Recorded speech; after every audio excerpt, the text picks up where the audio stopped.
The full-dive VR game Arcadia boasts a gamepod with realistic graphics indistinguishable from reality and a technology shrouded in mystery. As soon as it was launched, it was an instant hit. The only con? It costs an arm and a leg, or approximately 3 million yen. And here it is, 18-year-old Haruka Nozomi's time has come. Can we give the guy a big round of applause? For all 3 years of his high school life, Haruka was enslaved to capitalism, working part-time just to save up and buy Arcadia. But that's not all. This kid also burned his eyebrows off, studying like hell just so he can keep the top spot in his class. No good deed goes unrewarded indeed, because our guy has already been accepted into a top-tier university. With all his affairs settled, Haruka can't help but cry tears of joy because finally he can live and breathe in the virtual world right before he starts college. Alright, let's do this. Haruka jumped at Arcadia, still crying out for joy, and his mom had to shout at him from below to pipe it down. So yeah, he did enter the game pod normally, lying down and closing his eyes. Now let the adventures in the new world begin. Our MC is instantly transported into a virtual place of nothing. He hears a voice call out to him. Haru, it says. He turns and is suddenly face to face with a full-length mirror. So this is the one speaking. It welcomes him to Arcadia, his other reality. Staring at his reflection, Haru sees that his avatar is already fashioned to look like Hitman Reborn's Tsuna. Suddenly, the mirror starts to pull him in, firing multiple questions at once. What does he desire? What does he seek? Why did he come here? The mirror sucks him in completely as it tells him that all that he desires and seeks is in the hands of his second self. Haru falls to the ground with a thud. Gosh, they weren't kidding when they said they can really do anything, huh? That's when he noticed his clothes had changed. He cries out, "User interface!" And his prompt pops out with his name listed as Haru. That sounds about right. He continues to explore the prompt, noting that what he's looking at is actually a radar, not a minimap.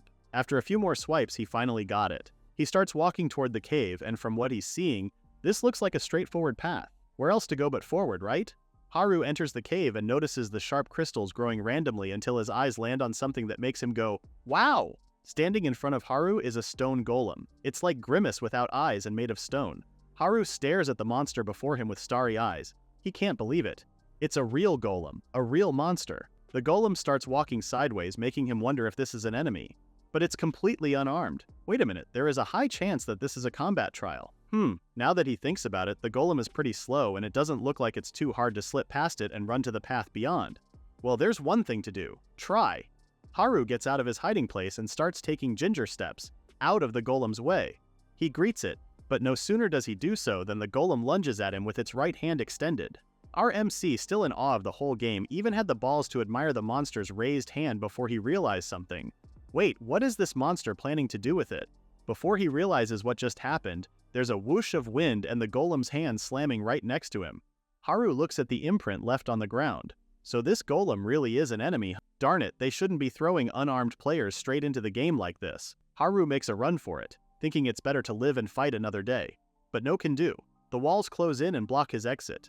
Crap, there's no way back. On his tail, he sees the stone golem is armoring up, gathering debris from the walls. With a smile, Haru can only think of one thing. This is a scripted loss, isn't it? He remains standing on his spot, thinking that he'll either be saved the moment it looks like he's done for, or the game expects him to die and respawn over and over.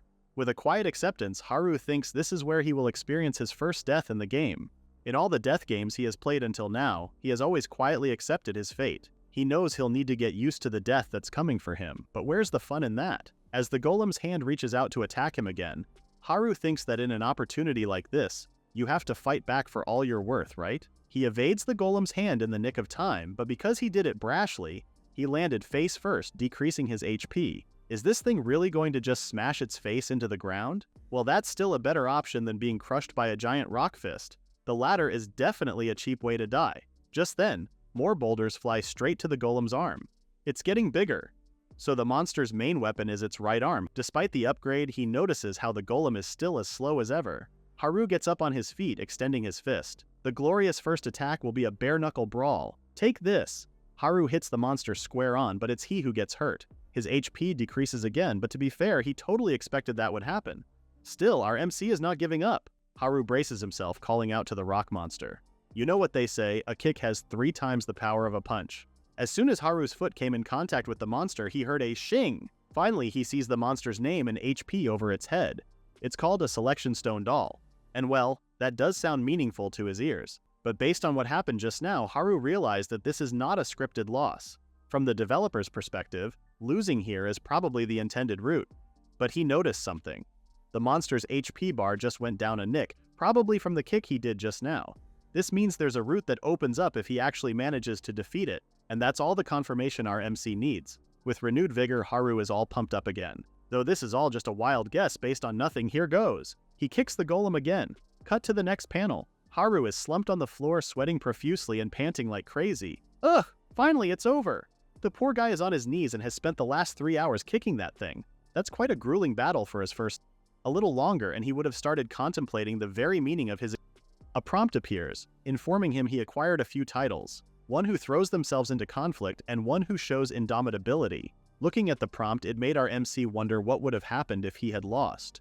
According to the prompt, conflict increases XP gain and indomitability gives a slight stamina boost. Well, now that the path ahead is open, it's about time he went. Haru walks through the tunnel, and at the end of it, it opens up to a spacious room with what seems to be an altar at the front. He hears a voice calling him the Awakened One. It continues on about how he has shown the will to fight, an unbearable spirit, and that he seeks the desires his heart commands. Huh? So is this the special dialogue for the titles he got? As he reached the front of the altar, a prompt appeared again. War God's divine protection has been acquired, it said. Below it said he also unlocked level, status, and skill systems. Oh ho, so this is when the game systems unlock. Haru finally understands why he didn't get an XP for beating that monster.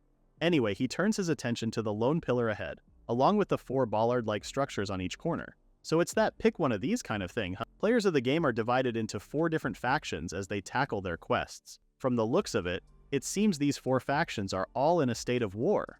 But when they say war, it looks more like a gamified sport-like war, not like war in Game of Thrones. Each of the 4 factions has one god, and the divine protection granted to you differs depending on which one you choose. Factions, divine protections?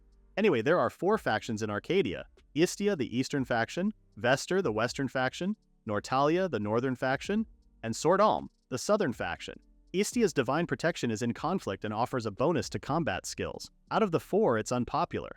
Vester's divine protection is peace, and its bonus is focused on production skills and the like. Nortalia's divine protection is luck, and its bonus is to luck parameters, and a 10% increase to rare drop rate. Finally, Sordalm's divine protection is wealth, with a bonus that doubles the wealth obtained in currency and reduces expenses to 70%. Out of all the factions, this one is overpowered. Haru ponders over these pieces of information for a hot minute. That drop rate increase from Nortalia is definitely tempting for him. Farming for rare drops in an MMO is a bottomless pit. MMO stands for Massively Multiplayer Online Game, where a large number of people play together. He remembers how he once spent 2 months straight farming for a rare drop in another MMO. As someone who quit without ever laying eyes on it, that drop rate bonus is incredibly tempting. But Haru decides that he's going to choose Istia. It's the most underpopulated faction by a landslide, which means if he wants to join the war later, there will be the least amount of competition for a spot. With that, he smashes the yes when asked if he wants to join Istia, the eastern faction of the conflict. With that, Haru closes his eyes, excited as he feels himself being teleported to a new world. It's a vast open field and a lone girl runs with a huff through it. To her surprise, Haru teleports right in front of her. What the? A beautiful girl? The two bump into each other, immediately decreasing Haru's HP by half. Our poor MC is knocked off his feet while the girl nurses her forehead, asking if he's okay. She leans over to him as he explains that he's fine. He doesn't really feel pain in this game. She's glad to hear that as she helps him up. Now that they're eye to eye, Haru remembers that in Arcadia, you can customize your appearance pretty freely, aside from your gender and voice. Which means this beautiful girl right here is also a player-created presumed beautiful girl. But who gives a crap about that now? Haru says it's better to just enjoy things as they are, his eyes twinkling as he continues staring back at her. The girl apologizes for bumping into him again and explains that this is the starting area. She didn't think anyone would be here, so she was just running around. Oh, so that's what happened. Well, it's been 3 years since the game launched, so she's surprised to see someone else in the starting zone. He asks if she had just started the game today too. What a coincidence, she did. Looking at her perk up like this, our MC freezes on the spot. Quick, what does he do? In the time he worked as a part-time warrior, he thought he'd polished his communication skills to a decent degree. But for him, who could only see Arcadia and nothing else, he never made any effort to learn how to get along with the opposite sex. Bro froze up as soon as the realization hit him. Haru became stiff, telling her how much of a coincidence this is. After that, it's dead air. What would you expect from a total teenager noob with 0 experience points? The poor guy has no idea how to talk to a girl at all. She breaks the silence, saying, Since they're both here, would he like to party up for a little while? Haru's face flushed because this girl's heart is just as beautiful as her face. And so, in his mind, this presumed beautiful girl earned the unadulterated title of Beautiful Girl. Her name's Sora, by the way, flashing our hero with a gentle smile. It's a bright and sunny day in the forest, save for these horrifying mushrooms with devilish faces. What the hell are those things? One of them leaps high in the air with Sora crying out, bracing to get hurt, when a flurry of movement occurs as Haru runs over and stabs the monster. "Die quietly, you fungi!" he cried. Sora apologizes for making her do all the work, but he assures her it's okay. If anything, he'd be more surprised if she could clear this place on her own. You see, after their fateful meeting in the last chapter, on the very spot they were standing, the two of them were attacked by these fungal cretins within 10 steps. Well, it's a good thing the inventory came with some starter gear. Haru browses through his weapons list and chooses a small dagger.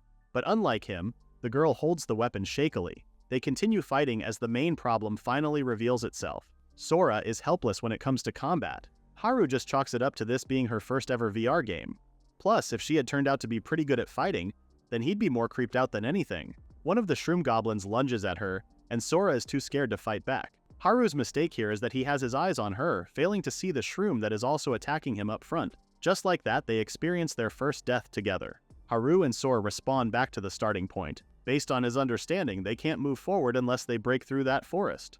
Sora says she's sorry. This is all her fault. Being the gentleman, of course. Haru says it's his fault for letting her die. On the bright side, it seems like there's no penalty for dying right now. So if they just take them down one by one, they should be able to break through.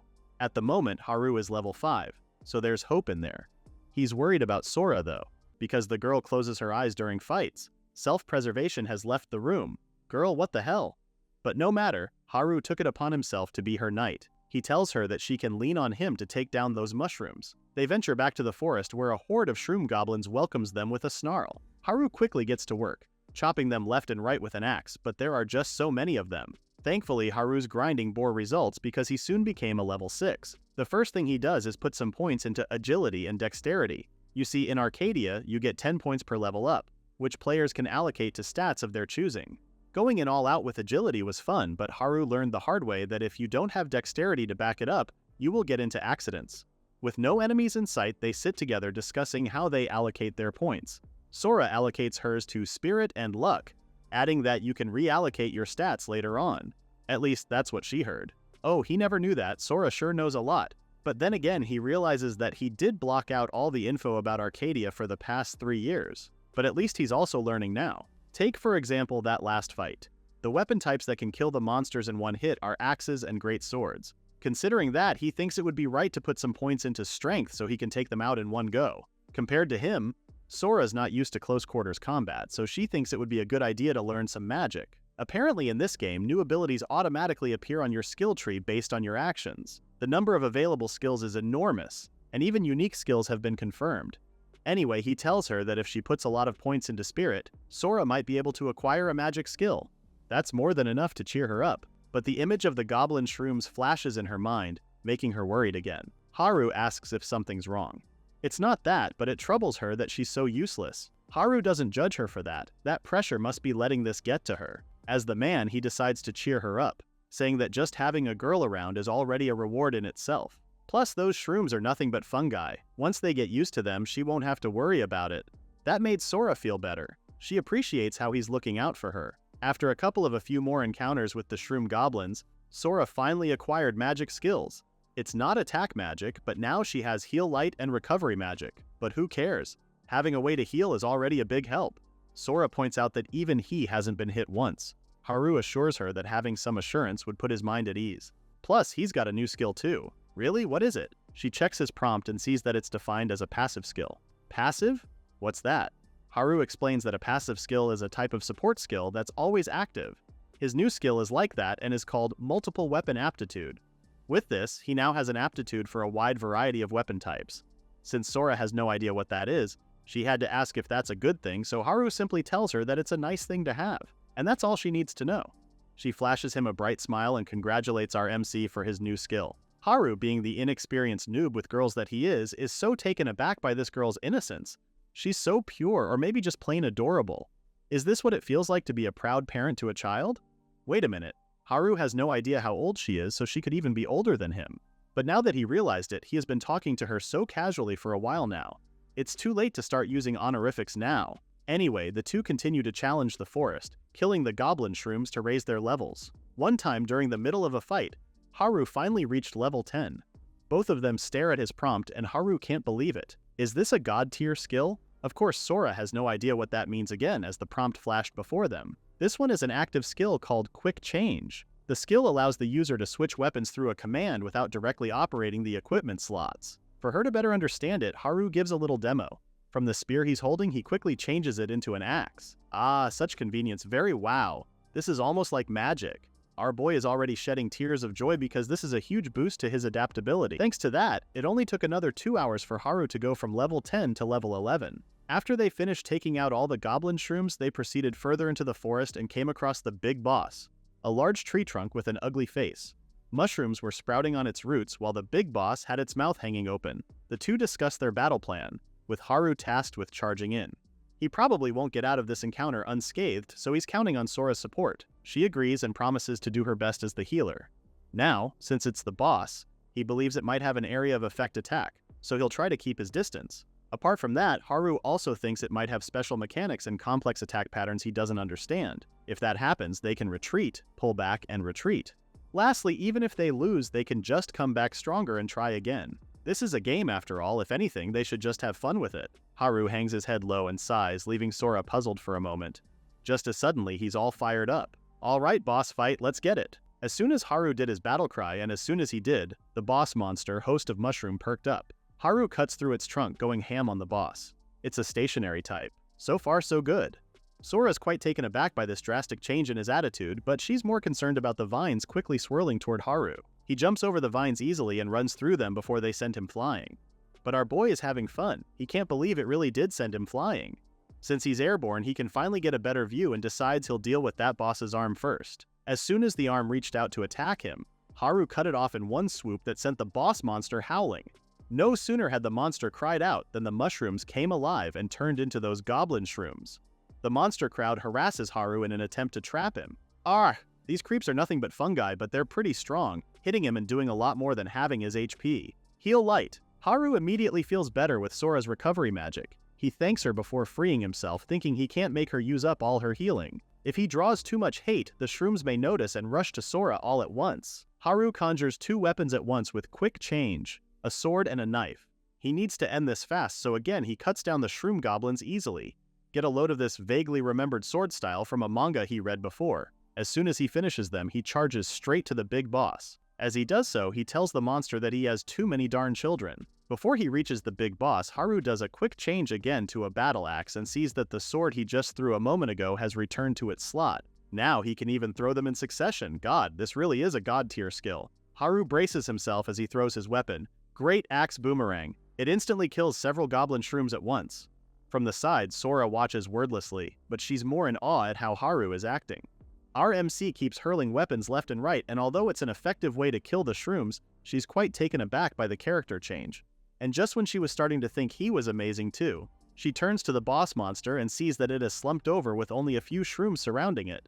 Sora calls out to him and tells him that the boss is freed. Huh? Oh boy, Haru practically flew straight to the boss monster. Our MC got too excited and he forgot to act poised, but it was too late. Sora is practically dying of secondhand embarrassment, but she's too nice to really show it. Oh no, that one moment of distraction caused him to conjure all his weapons at once. He flushed and blamed the boss monster. This is all your fault. Haru proceeded to throw everything he had at the boss, killing it instantly. Haru makes a superhero landing just in time for the game to announce that he has defeated the host of Mushroom. His prompt appears, showing all the new skills he has. But our boy has something else on his mind. This is not the time to be checking the results screen. He can't believe he let the excitement get the better of him and showed his crazy side to an innocent, beautiful girl. He completely blew it. He's horrified to turn and face Sora, but what choice does he have? So he does so, and boy, her expression didn't disappoint.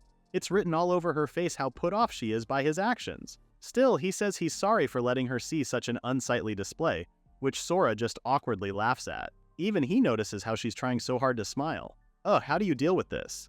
It's not like he has any weird ideas, but still, getting that look of pure, undiluted pity from a cute girl is a critical hit no guy's soul can withstand. As a poor attempt to keep busy, Haru allocates his stats to different skills, He can't believe allocating stats is a blissful heart-pounding moment. It's even gentle on a wounded soul. Finally, Sora speaks and calls him when suddenly orbs of light start to appear. What's this? Teleportation? They turn to each other and the two are bifrosted somewhere else. Before they know it, they're in an entirely new location with other players.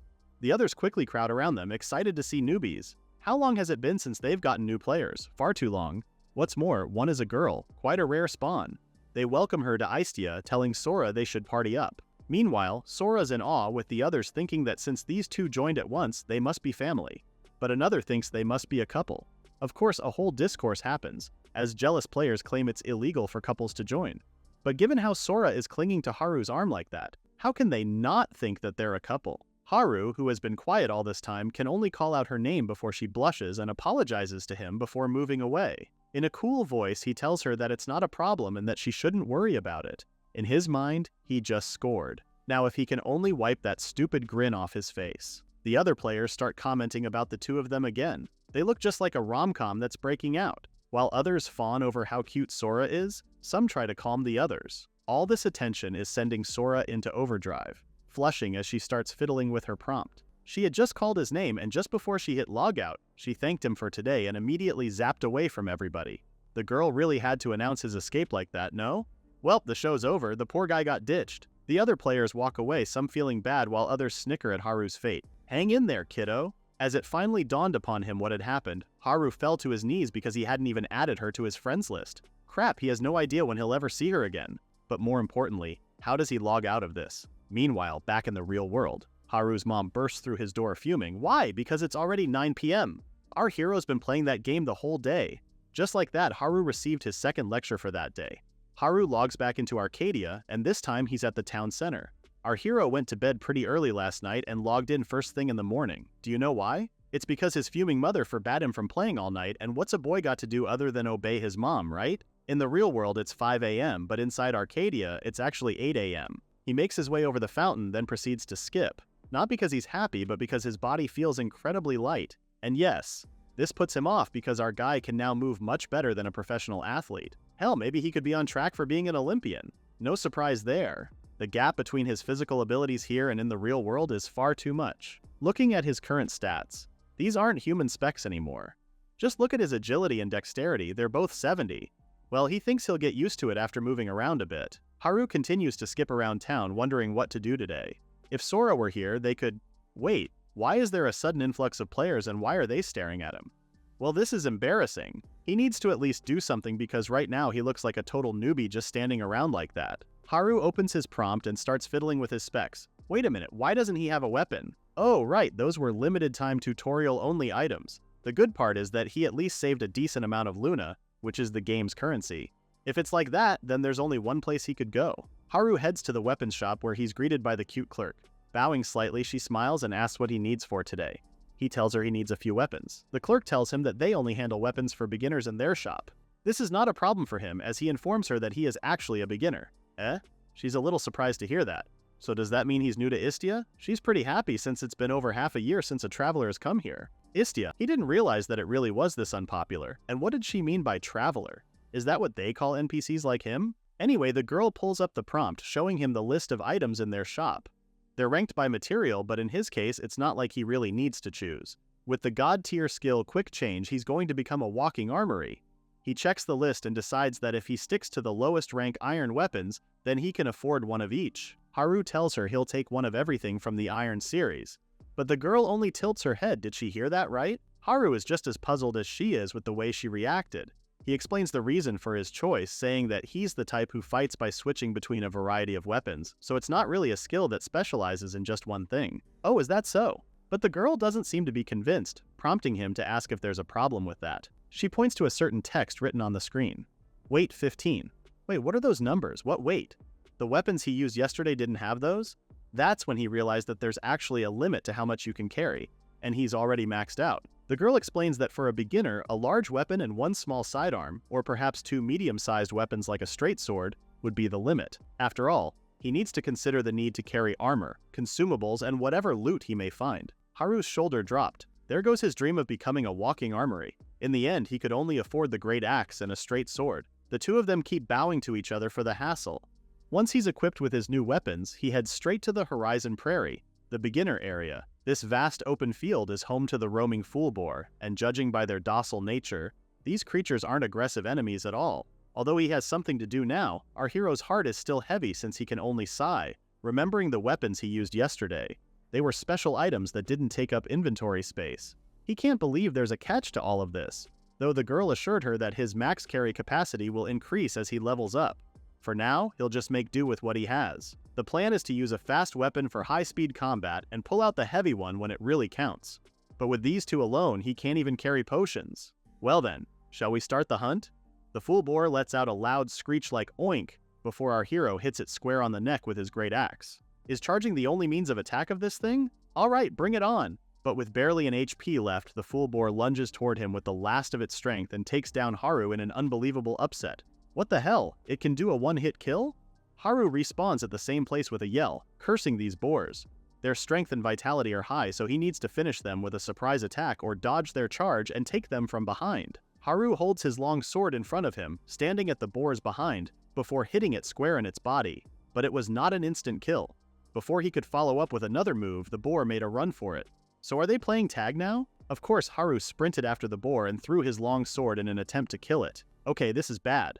This is going to take him forever to kill these things, and he can't enter the next area until he beats the boss in this area. Speaking of place, this is a prairie as far as his eyes can see, but he doesn't see anything that looks like a boss. If that's the case, he'll just run through the prairie from one end to the other. Fellas, he came to regret that decision a moment later.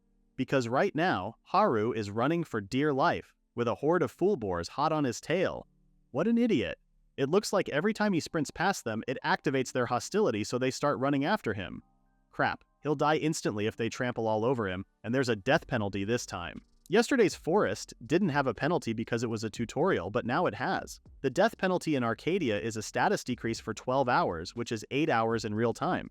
It's a 10% reduction, but for a max level player, it's like being weakened by 10 levels. So yeah, back to our Usain Bolt. He's been running for a while now, and he noticed that the scenery hasn't changed at all. Plus, there's still no boss monster in sight. Still, he has a feeling that the boss monster will appear soon. Lo and behold, he imagines a boar appearing on top of him and squashing him. But more important than that, his hidden stamina parameter will run out. Finally, he decides to stop running and face them head on. When his stamina runs out, he'll be forced into a fatigue animation. Okay, this is really starting to piss him off now. He conjures a weapon with his quick change, pulling his long sword out of the armory and stabs the nearest boar to him. He follows it with a kick to another one, shouting at the monsters that they shouldn't underestimate humans. He falls to the ground with a thud and conjures his great axe before hurling it at the approaching boars. Heavy weapons are meant to be thrown, which is exactly what he did. It took down several boars in one go, which made him cackle out loud. That's it. He's almost done with their lot. They should reflect on their action and come back when they're ready. Hell hath no fury like a man scarred by fool boars. Meanwhile, at the town center, Sora logs into the game and is pleased to see that the place isn't too crowded. Things got a little weird yesterday, but she wonders if she can see Haru again today. Even though she did see a pretty intense side of him yesterday, that's just Haru getting a little too excited, right? Now, to find him. Sora thought she should ask around, unaware that 2 other players were checking her out from the side. It's only natural that she's the one to initiate this because she's the one who messed up yesterday, right? Sora was just about to ask some of the explorers when she heard someone going through it, cursing those wretched boars. Sora knows that voice. She turns oh so dramatically, only to see Haru crashing out and fuming again with his back turned to her. The kid is really going through it, so much so that Sora had to call out to him again. When he finally turns, he can only say, "It's Sora!" And there it is, that awkward moment. She greets him with a good morning and Haru returns the gesture. Our poor guy has no idea what kind of face he should be making right now. But maybe now is a good time to thank her for letting Sora cling to her arm yesterday? Idiot. Haru immediately scrubbed that idea off his head, saying that out loud will only warrant a slap on his face. But to set matters straight, a rom-com is the last thing he wants to do. So from this day forward, he will only treat Sora as his little sister. That sounds about right. Haru calls her name and says he was wondering if she'd like to add him as a friend. Wait, is he sure about this? Haru says he is. If anything, most guys would be over the moon just to be friends with a girl like her. Okay, that's a little off-putting, but Sora lets it slide. Anyway, Haru says he had a lot of fun yesterday, so it would make him happy if they could play together again. Just look at him. This is his effortless business smile, which he perfected at his part-time job. As for Sora, she did add him as a friend a moment later. Since they're already here, she asks him if he would like to party together again today. To which he quickly says, yes. Oh, but before that, there's a good shop he'd like to take her to. Haru went with Sora to the shop he had gone to earlier to buy some gear. Now Sora is sporting the Ring of the Novice and leather armor, which makes her feel a lot tougher. Haru nods his head in agreement, but in his mind, a new gear really makes a world of difference compared to him, who's still rocking the default look. They head to the prairie, and there Haru fills her in about the fool boars. Judging by their appearance, Sora comments that they don't look strong, and she's right. Haru adds that these creatures are actually weak, but they may be tough for Sora's current agility. Oh, he's right, she makes a note to keep her distance, but she wonders if the boars are even strong enough to defeat Haru. Oh, about that, Haru explains that these guys aren't the ones who made him respawn, so she asks if it's a different enemy.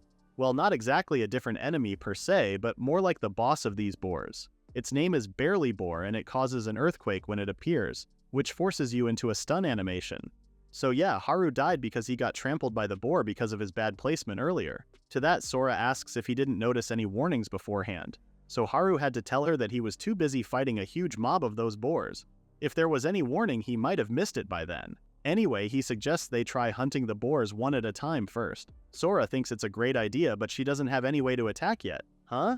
Now it's Haru's turn to get puzzled. Didn't she learn a new skill yesterday? Oh, now that he mentioned it, Sora opens her prompt and sees that it's a passive skill. Arts of the Healing Hand. Healing Hand looks like she's locked into the pure healer route, and judging by her reaction, it doesn't look like she's too keen about it. Since it's not an attack skill, how is she supposed to fight on the front lines? Cut to the next scene, Haru instantly KOs one boar with a single attack, and that's the 100th one. Sora's not too pleased because Haru is dealing with them without getting any damage. In his defense, he'll die if he takes a single hit. Sora didn't expect to hear that. Why is he so fragile? And his armor, where is it? Why is he not wearing any? Armor issue aside, if he doesn't get hit, then Haru won't take damage. As a healer, she needs him to take damage. After kicking up a fuss like that, Sora hears a chime. Yay, she just learned another skill. She checks her prompt and sees that her new skill is called Spectate Yell. With this, all stats of the supported target are increased by 20%. However, the condition for it to take effect is that the caster does not participate in further combat. Okay, Sora is back to her surly state again, while Haru can only scratch his head and smile awkwardly. Geez, whose fault is it that she learned a skill like this? Suddenly the ground starts shaking, and they both realize that this could be a sign that the boss is about to appear. Haru wants to try fighting it, so Sora should back up a bit. This time she's firm and determined to do her part with the support. She uses Spectate Yell, and Haru ranks up from level 18 to level 22 in a flash. Anybody would be happy with this instant boost, but not Haru. Our boy just realized, what if this was used on a max level player? They could go from level 100 to level monster just like that. He breaks into a cold sweat, telling Sora that her future potential is scaring him. Just then, the ground gives way as the Barely Boar, the great boar of earth and burial, appears. Haru already used his quick change and conjured his longsword. Come on then, you wretched boar. Time for a rematch. The earthly boar lets out a roar, but instead of feeling scared, Haru is all pumped up for their rematch. They can feel a vibration on the ground, which means the forced animation is coming soon. Haru instructs Sora to get back as he braces himself, feeling the tremor, and then proceeds to jump high in the air to evade it. There it is, that stupid look plastered on his face again. The Barely Boar screeches, seeing what Haru just did, as Sora watches them from the side. Still in midair, Haru tells the monster to allow him to return the favor. Our hero stabs the boar right in its eyes when it starts to get riled up even more. Our hero lands a few feet away from his enemy, already expecting the monster to have a destructive system. As expected of Arcadia, that's when he suddenly felt a chill and turned to see Sora giving her that judgmental look. Ah, he needs to get a grip. He also needs to snap out of it because he's acting like a total creep right now. Okay, stay cool, stay calm, kiddo. He closes his eyes to steady his heart, but also notes he can't let his performance drop. Just like that, he's back to his normal self. Alright, time to taunt the beast. Bring it on! He shouts at the Barely Boar as the latter comes charging at him. Sora sees that the boar's tusk is about to hit Haru, so she cries out. But at the last minute, our hero dodges it. At the very last second at that. Ha! As if he's going to be taken out by a simple charge like that. This boar charges like a small fry. He kicks the boar's chin and swerves out of the way when suddenly rock debris levitates and starts flying toward Haru. Thanks to his agility, he evades it all so easily and sometimes uses his weapons to bat the rocks away. A perfect dodge. Sora can't stand his acrobatics show, and he's doing it all as if it's perfectly normal for a beginner. Haru may not realize it, but those movements he's doing are not something you can pull off right after diving into this world. Even now, 3 years after this game was released, there isn't a single day that it's not a hot topic. So why is Haru such a complete blank slate? He's doing something so amazing, does he not have any idea how special that is? Then there's Haru, fighting with a beaming smile, and for that moment Sora's eyes twinkle at how awesome he is. Back to the fight. Our hero stabs the boar again, and this time the monster finally goes down. Several prompts popped out immediately telling him he defeated the boar and acquired 3 new titles: Boar's Heart Acrobatics, He Who Defeated the Barely Boar, and He Who Sprints Across the Horizon. He turns to Sora and gives her a V sign, a complete victory. He thought she would be happy, but why is she sulking? His goddess of victory is displeased. Actually, he knows the problem. Sora wants to fight in battle too. Okay, he just needs to patch things up before she gets fed up with him. But with the way she's sulking? So cute. Haru slips and tells her that to her face. Her blush deepens, and even Haru gets flustered because of what he said. What is he doing, trying to hit on her? This is not like him at all. He tries to reassure her, saying he might have been in trouble without her support. She's not convinced because it totally didn't look like that at all. Plus, he was also moving weirdly again. Wait, back then? Oh, she meant when the debris flew to him? He just says he just happened to do a perfect dodge, but he does wonder if that was even possible with his base stats. Fine, Sora will pretend that's the reason then. Anyway, enough about him. He wants to figure something out for her, since she must be bored with just watching him all the time. Sora admits that she is, and she hasn't even gotten to join a single battle today. Speaking of which, did Sora get any new skills from the results screen? She checks her prompt and tells him there's something new. Observer's Eye. Oh, now that got Haru curious. What kind of skill is it? Based on the prompt, it makes the opponent's movements clearer. To help him understand better, she turns to one of the boars just standing over there. Let's say it suddenly starts running. Usually there's a slight delay before you realize it started moving, so this skill seems to shorten that delay. Does that make sense? Haru doesn't really give a clear answer. So Sora continues with her explanation, saying that in the time it took to see, perceive, and understand the boar, she could use that time to boost her processing speed. Ooh, that sounds pretty useful, to which Haru points out the obvious. Isn't that just a regular combat skill? At the mention of combat skill, Sora's face lit up. He says she will need a ranged weapon to make the most out of that skill, like a bow. Well, she doubts they can get their hands on a gun yet, so she'll have to deal with a bow until she can learn attack magic. Wait, what? Did Haru hear that right? There are guns in this game? But Sora's already determined to try out her Observer's Eye. She takes a deep breath and looks up. She sees some funny lines on the board, and then all of a sudden she starts to get overwhelmed and shaking. Haru runs to her just in time to catch her in his arms. Sora is too out of it with Haru asking if she's still with him. She can only groan and mumble about how she can't see what's ahead. Oh no, it's happening again, like before. She feels so dizzy that she can't help but rest her head on Haru's shoulder. Meanwhile, our hero is way too familiar with this scene. He has seen it happen before, nursing the drunkard back when he was still working part-time at a bar. In the end, he continues to hold her, while Sora continues to groan. She lies stiff, looking pale as ever. With the way she's keeping still, it looks like she's done for if she moves as much as an inch. Sora keeps her eyes closed, and when she opens them, the first thing she sees is Haru, asking if she feels better now. She flushes at their proximity, but then realizes, okay, maybe she's still not okay. He gently helps her to sit up, urging her not to push herself. But this just made Sora even more flustered, shaking her head and assuring him that she's okay. She finally manages to sit up with a sigh, and as soon as she feels settled, Haru asks if the skill caused her to feel dizzy. Sora says that it is so, adding that it was pretty intense. The moment she used the skill, everything began to blur. She believes the information she can normally perceive got mixed up with what she was seeing through the Observer's Eye. Well, she has a feeling that she'll be fine once she gets the hang of it. That's good to hear and good practice too.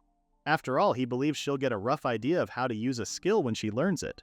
For her, Sora thinks that maybe she is seeing too much, so she believes his own processing power just can't keep up. Honestly, she finds it hard to believe that a skill like this exists. Alright, what better way to learn a new skill than to practice it, right? Since the boars usually move pretty slowly, she thinks she can use the skill a few times while sitting and resting.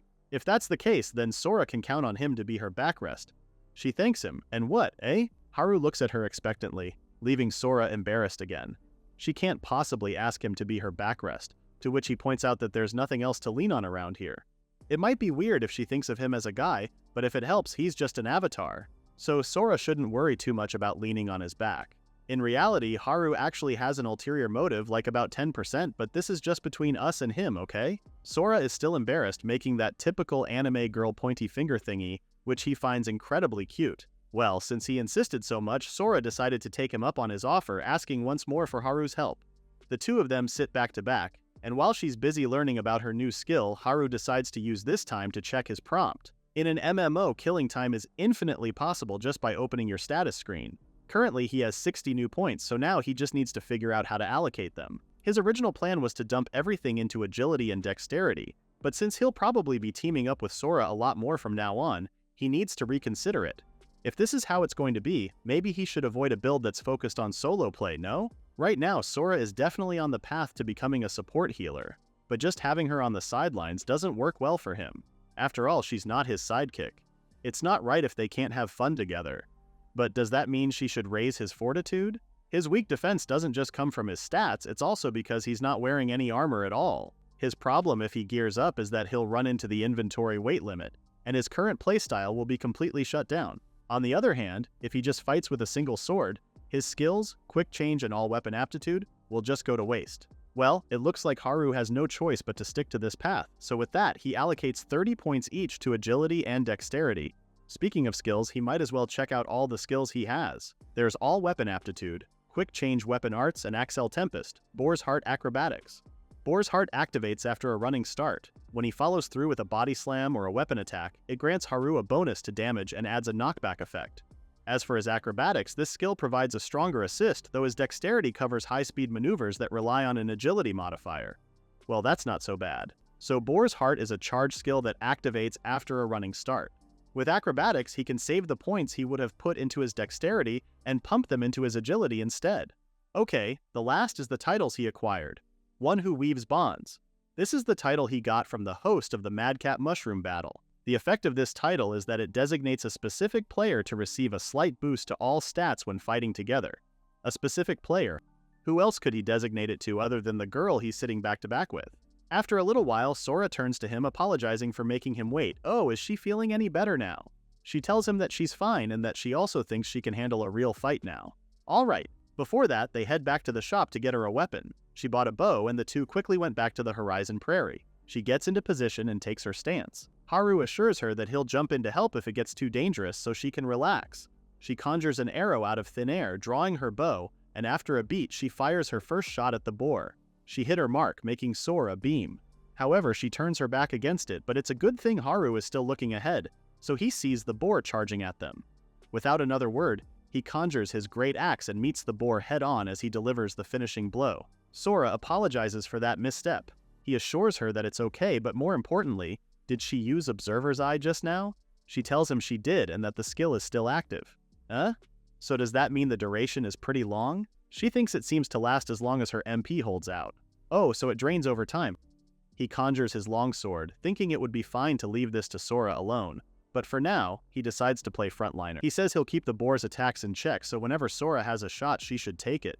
That cheered her up, but then again, she thinks she'll hit him, so she said sorry for that in advance. Haru doubts she'll do so, and most of all, not by a beginner's arrow. With that settled, on to the next area. Stage 2 is the rocky wasteland. Sora's even more excited, tugging him along. Seeing her excitement is so pure, it makes him wonder again if she's younger than him.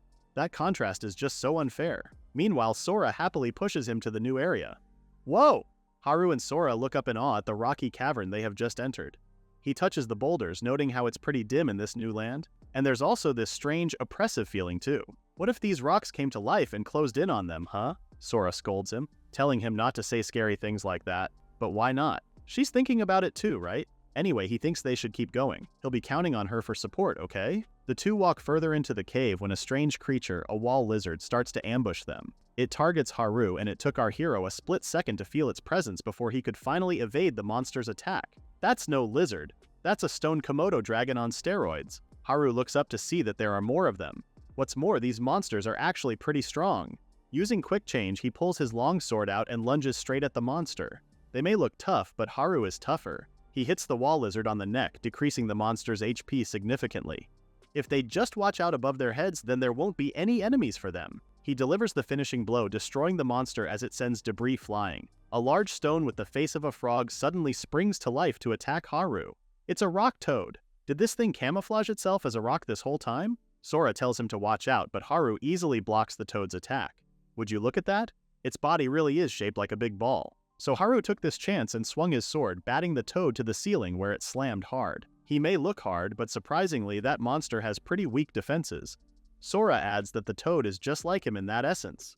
That's when they noticed that there was no item drop. While they checked if it was a rock or meat, Little did they know that they had awakened another monster sleeping in the dark. The bat's eyes gleam in the dark and it starts flying straight to Haru. This dust bat rains pebbles on them and Haru's just about had enough. These damn lurker monsters. He pulls another one of his theatrics, telling Sora to finish them. She sighs because by now she has gotten used to his persona. She did as Haru wanted, taking the dust bats out using her bow and arrow. This made Haru happy, as expected of Sora. But two wall lizards attack him at once, ready to bite. How dare these lizards get so cocky and coordinate their attacks? It doesn't matter, they can never catch up to his legs. Haru braces for a running start, then activates his acrobatic skill. He uses the walls as his foothold, zooming and ricocheting off the cavern before he takes down the monsters in one clean hit with his long sword. All done. He spins his sword around before putting it away. Hey, not gonna lie, Haru definitely looked so cool right now, at least from his perspective. Now if only his character had the looks to match that finesse. Sora notes how Haru seems to be enjoying this fully, and how can he not? It's not every day one gets to live in another world, so you just have to make the most out of it. Besides, he has finally gotten the hang of his proper moves, making Sora's brows furrow. What proper moves is he talking about? She has never seen anyone move like that before. Never mind that. Sora's bent on healing him now, so he should stay still. Her comment made Haru feel somewhat offended. Why does she say that as if he's some hyperactive kid? Haru sits cross-legged on the floor while Sora heals him. It's been a while now, so there are no item drops, which means equipment doesn't drop directly from monsters, huh? He quickly gets into character, asking Sora, the professor, why it's like that. She's taken aback by being roped into his roleplay. Well, she doesn't have an answer to it because most of her knowledge comes from videos, and they're pretty shallow too. But now that she remembers it, crafter players are quite famous. The crafting system in Arcadia is supposed to have a super high degree of freedom, and it sounds like it's been bustling with activity ever since the game launched.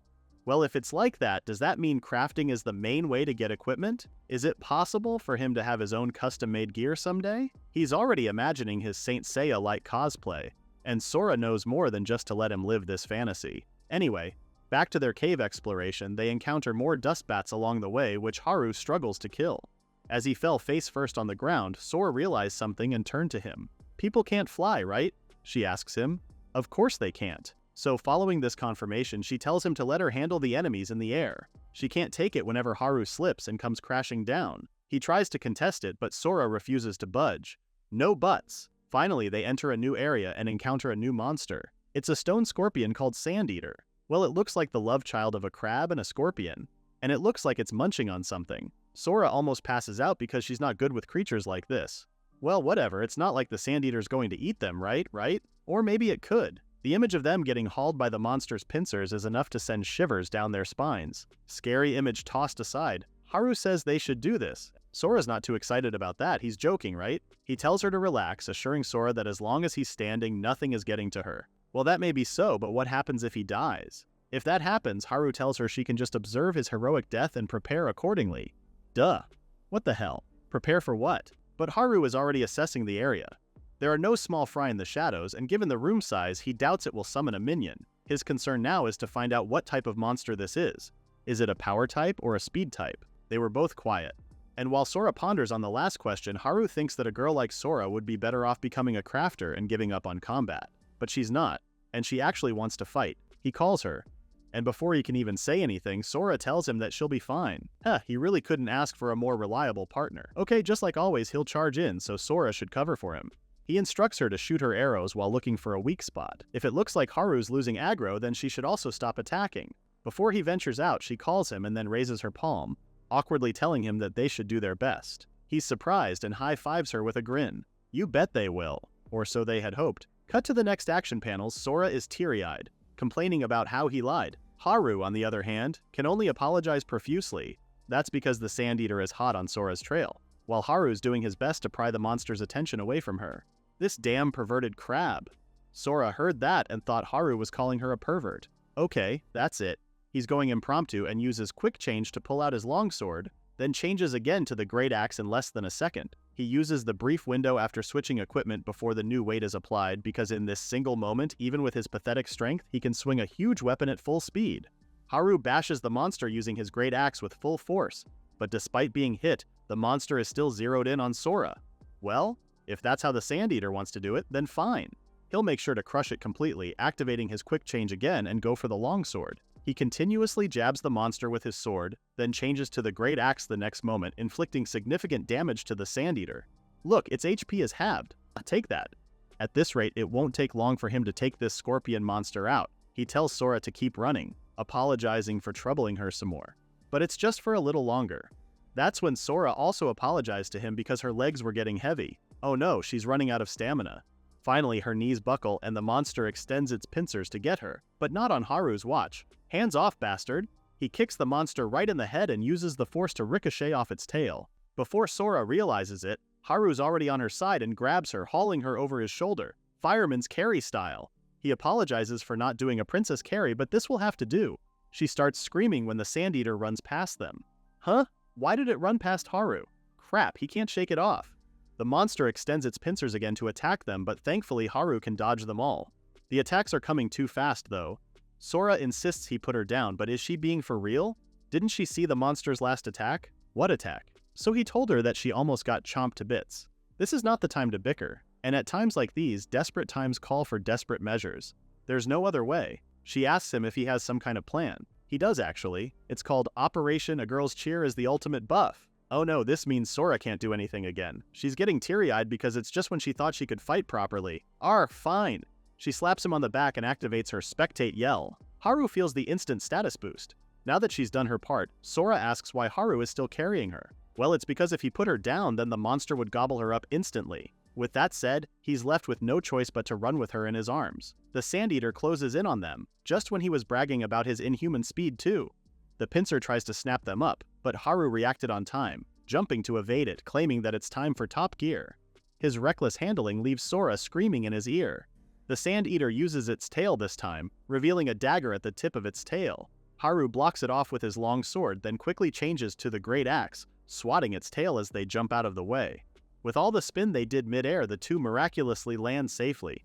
That was easy peasy for him because he has Lady Sora's divine protection.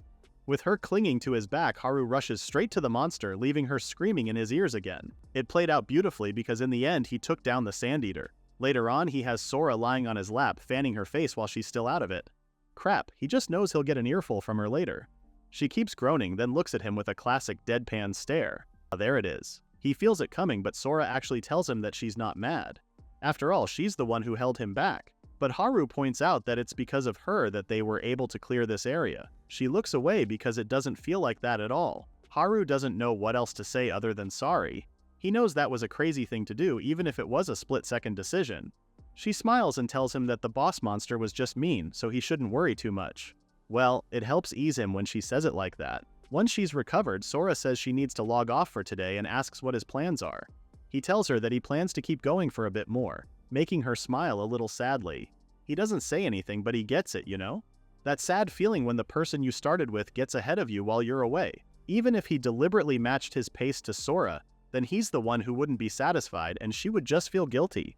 That's why he has no plans of doing that. Anyway, since they're still the only two people who started at the same time, then their relationship is like, how does he put it into words? Well, that makes their partnership like no other, right? Oh, partners, that word lights her face up. He assures her that he's not leaving her behind, so whenever she has the time, she shouldn't hesitate to call him. He won't think of it as a burden, promise. If we're staying as a pair, her progress is a plus for him too. If that's the case, then she only wishes he wouldn't push himself too hard. If he starts to think it's a hassle to have her around, then he should tell her immediately. There's no way a guy would think it's a hassle to be needed by a girl. Upon hearing that, she tells him how much of a flirt he can be, then laughs it all off. Meanwhile, in the real world, a figure sits in front of the surveillance monitors for the game, showing all of Haru's progress.